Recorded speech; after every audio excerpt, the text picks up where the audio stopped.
Santo with Sophie Wells, Lincolnshire's own Olympian, gold medalist, no less. I said earlier it's been quite a year, but of course it was last year. We're now in 2013.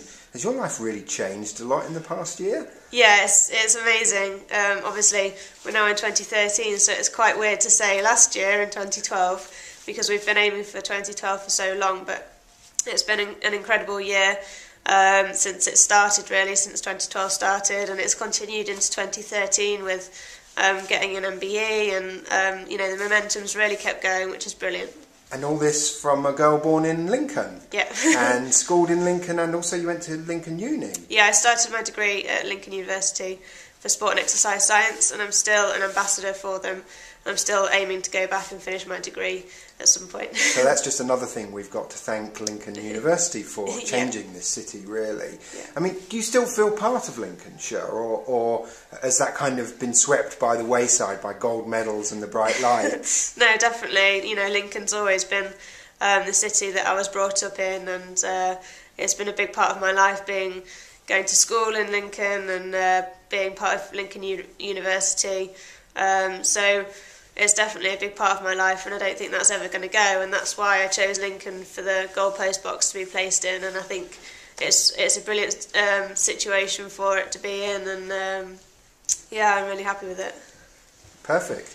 And now you're obviously a young lady.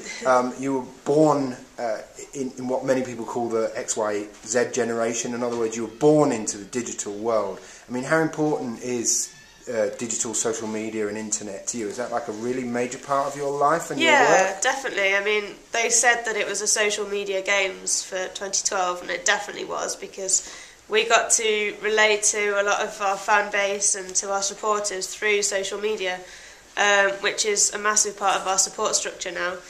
And I think it's really nice to be able to give an inside story to a lot of the people that are supporting us and following us, and using social media, so Facebook, Twitter, websites, emails. It's a massive part of that, and it makes it so much more accessible.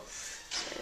And you still obviously use it to keep in touch with your fans and family? Yeah, definitely. I mean, I have friends all over the world as well, so it's really useful for that. But also, fan base and supporters all over the country and in different countries as well makes it so much easier to keep connected with them, and they can see what I'm doing, and I can also see and keep in touch with everyone else as well.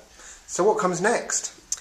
Obviously Rio, we're aiming for Rio in 2016, but we have the Europeans this year, then we move on to the Worlds, and then the Europeans before Rio. So we have a lot of exciting things to come in the next few years, but it's quite sad that 2012 is over, but it's also an exciting time, so we move on and try and inspire the next generation and build the sports and the country and make it thrive from the games. Can't really be that sad that it's over if you've got a gold medal in the bag, can it? Definitely. That must have been one heck of a moment for you. Yeah, absolutely. I mean, we've been aiming for 2012 for so long. It's been, a massive part of our life for 7 years, and to come away with a gold and 2 silvers from the games was incredible, and obviously we went into the game as world and European champions, so we had a lot of pressure on us.